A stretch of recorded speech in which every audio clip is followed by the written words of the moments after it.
I didn't recognize that the fieldwork is coming so soon. Actually, we are having that cultural tour this Saturday. And then next week, two more group occasions, Wednesday and Saturday. And in between Wednesday and Saturday, you have to do some in-depth fieldwork, where you need to collect data and then present things in the planning workshop on Saturday. So in fact, we are talking about a very condensed period of work, very intensive period of work. So today I prepared a 2-page memo for you. More like what to do and what not to do in these 10 days, 10 coming days when you're trying to do your fieldwork.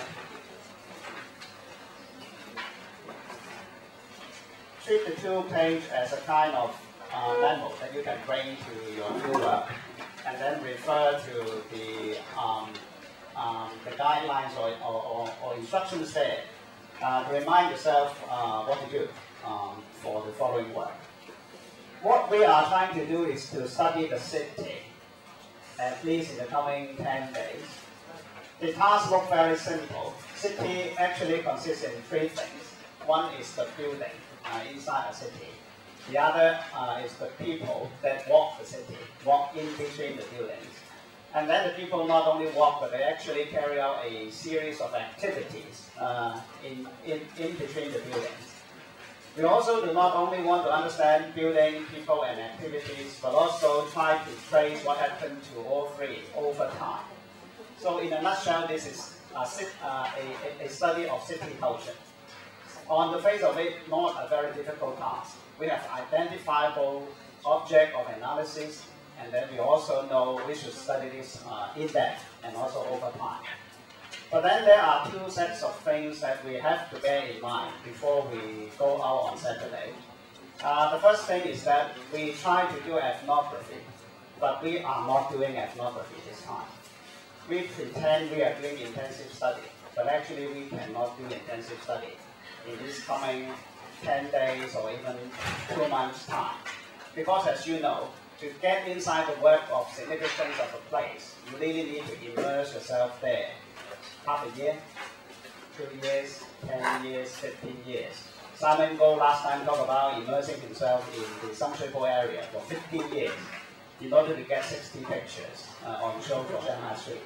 So we should be thinking along that sort of dimension. If you really respect your subject and really do genuine ethnography, you are talking about a quarter of your lifetime's work. So we are not doing ethnography. We are learning to do ethnography. We are having a preview of last portion.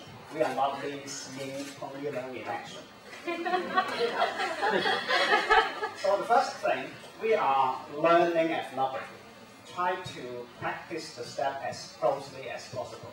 But we are not doing ethnography. And don't feel regretful because you are not doing genuine ethnography.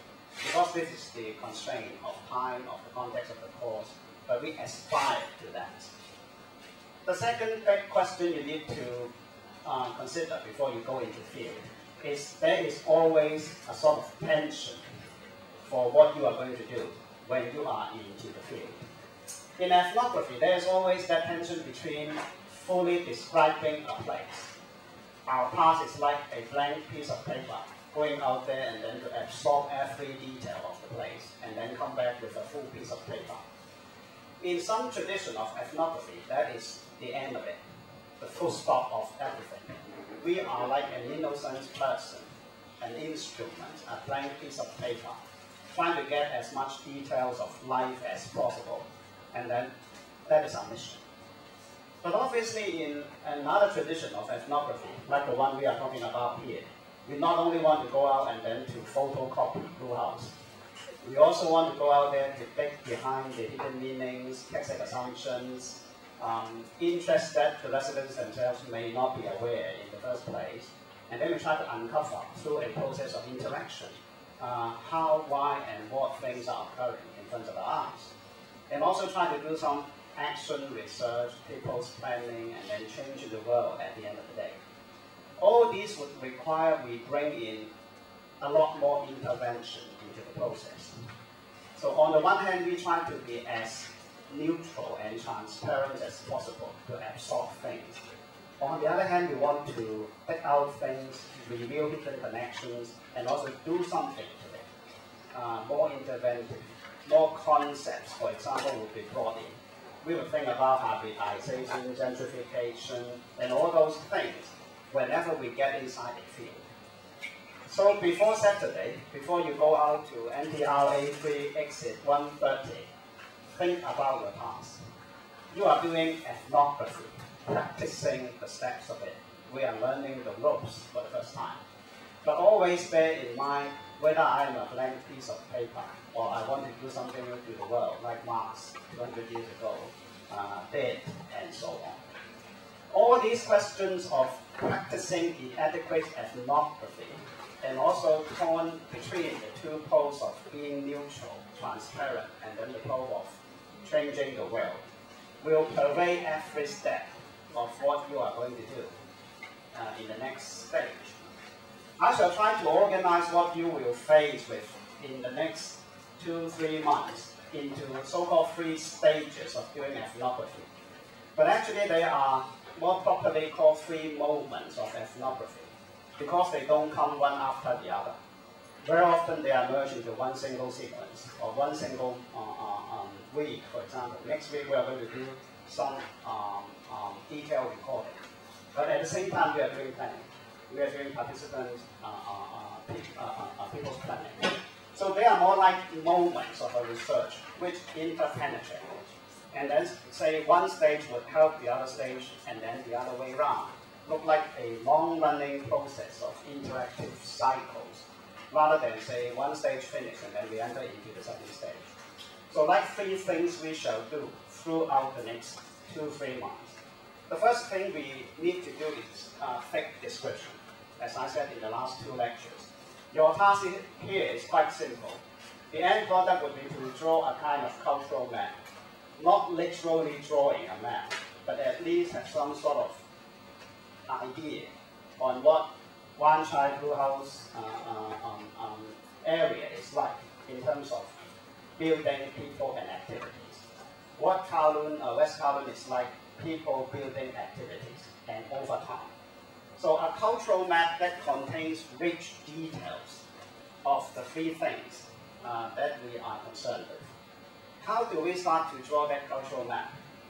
The tour would be the first impressions or the first bridge that would link you to that map. So the tour is very important.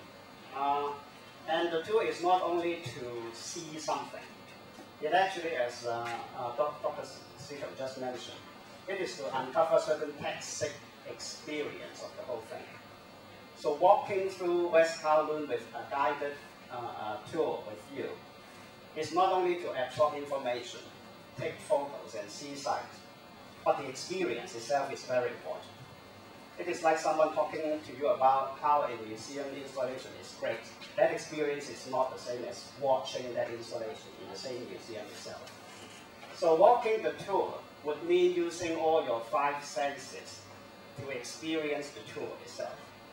And that first impression is very important for deciding on the next stage of your work. So I recommend you on Saturday and next Wednesday, remember to bring your 5 senses. A notebook to record things, a mental ability to remember things.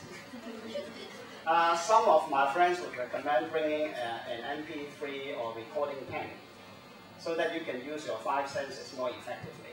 Because when you use a notebook, you have to drop your head and then write things in the notebook. And at the end of the day, you cannot read anything that you wrote down there. Because you're so hurried to reach out for basic understanding of the whole place. One good practice is to use a small recording pen. And then you speak into the pen as you walk along West Kowloon. I see something there that looks like an elephant. But the white elephant has not been built yet, so I may be having an illusion. And so on and so forth. You record everything that you encounter, that you think about into the recording pen. And go back home immediately to transcribe everything that you spoke onto that microphone.